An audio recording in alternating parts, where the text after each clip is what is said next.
میں نے گردن خم کی۔ ٹھکرائن کے چہرے پر خشونت کے آثار بکھرے ہوئے تھے۔ مسکراہٹ تو وہ جیسے جانتی ہی نہیں تھی۔ میں نے خود ہی کہا، ابھی ابھی ٹھاکر جی سے بات ہو رہی تھی، آپ کا کوئی بچہ نہیں ہے۔ وہ پھر چونکی اور مجھے دیکھنے لگی۔ میری بات کا اس نے کوئی جواب نہیں دیا۔ ٹھاکر سے بولی، آج لکشمی پوجا ہے، کچھ انتظام بھی کیا تم نے؟ ارے ہمیں کیا کرنا، ہماری ٹھاکرائن جیتی رہیں۔ بھلا گھر کے کام کاج میں ہم کبھی کوئی دخل دیتے ہیں؟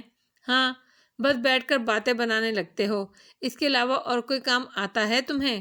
ٹھاکر عجیب سے انداز میں ہنسنے لگا۔ وہ پیر پٹکتے ہوئے واپس چلی گئی۔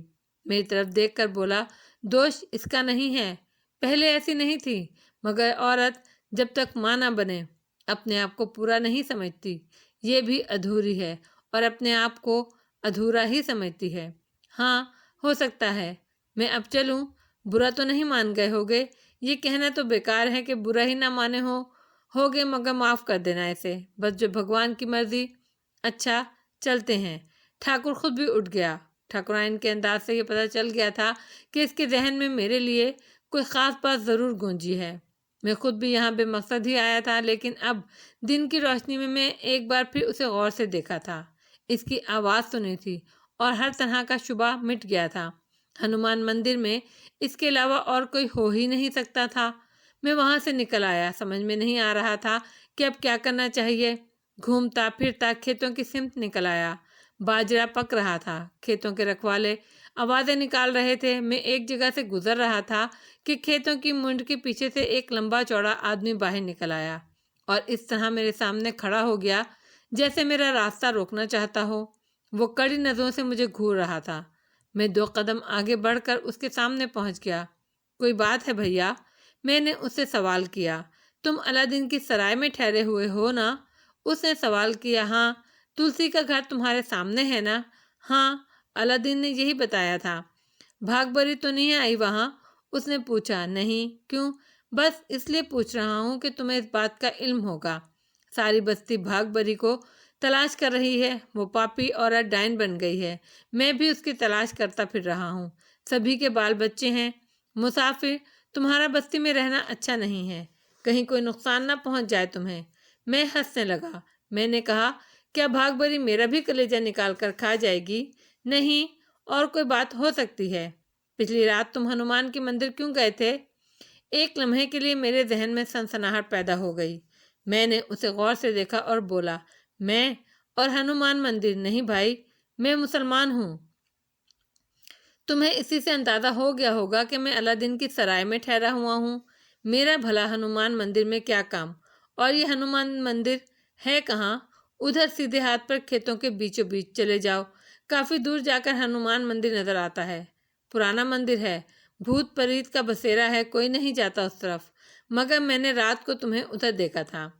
بھول ہو گئی ہوگی تم سے، میں تو آج تک اس طرف نہیں گیا، لیکن کبھی دیکھوں گا ضرور جا کر کہ یہ ہنومان مندر ہے کیسی جگہ۔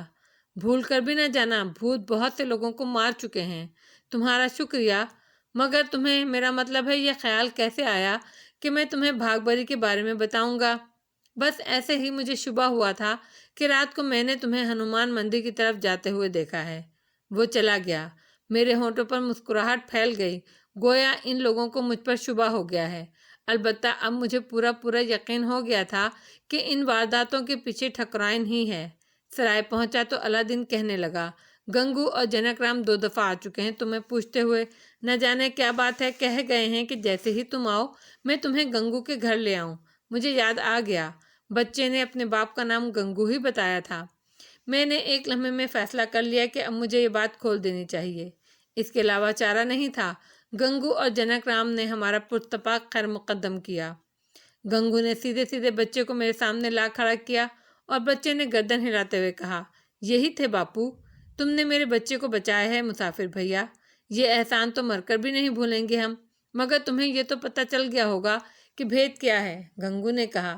علادین حیرت سے سب کچھ دیکھ رہا تھا، بولا، ارے ہمیں تو کچھ پتہ نہیں، کچھ ہمیں بھی تو بتاؤ۔ جواب میں گنگو نے اسے پوری تفصیل بتائی اور بولا، یہ کام تو دیوتا ہی کرے ہیں مسافر بھیا، ہمارے لیے دیوتا ہی تو ہیں، نہیں تو ہم بھی گئے تھے کام سے۔ چھورے نے انہیں پہلے بھی دیکھا تھا، پہچان لیا، اس نے ہمیں ساری کتھا سنائی۔ انہوں نے تو دیوتاؤں جیسا کام کیا تھا، خاموشی سے احسان تک نہیں جتایا ہم پر۔ دوستو، تم نے مجھ پر اعتماد کر ہی لیا ہے تو مجھے زبان کھولنی پڑ رہی ہے۔ بیچاری پاگل بھاگ بری کو بلا وجہ ہی ڈائن سمجھ لیا گیا ہے۔ اصل ڈائن کوہلی رام کی بیوی گیتا ہے۔ مجھے اس کے ڈائن بننے کی وجہ بھی معلوم ہو گئی ہے۔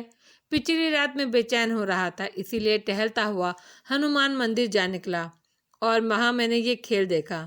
قصہ یہ ہے کہ گیتا کے ہاں اولاد نہیں ہوتی، جس کے لیے وہ جادو ٹونوں کا سہارا لے رہی ہے۔ اپنی آرزو پوری کرنے کے لیے اس نے 6 بچوں کی قربانی دے دی ہے اور 7ویں قربانی آخری ہوگی۔ میں اکیلا تھا، ورنہ اسے اس جگہ پکڑ لیتا، اس لیے میں نے بچی کی جان بچانے کے لیے شور مچا دیا اور وہ بھاگ گئی۔ پھر میرے لیے یہ ثابت کرنا بھی مشکل ہو جاتا۔ البتہ تم لوگ ایک بات ضرور دماغ میں رکھو، وہ 7ویں قربانی کے لیے دوبارہ کوشش کرے گی۔ میرے انکشاف سے سنسنی پھیل گئی۔ وہ پھٹی پھٹی آنکھوں سے مجھے دیکھ رہے تھے۔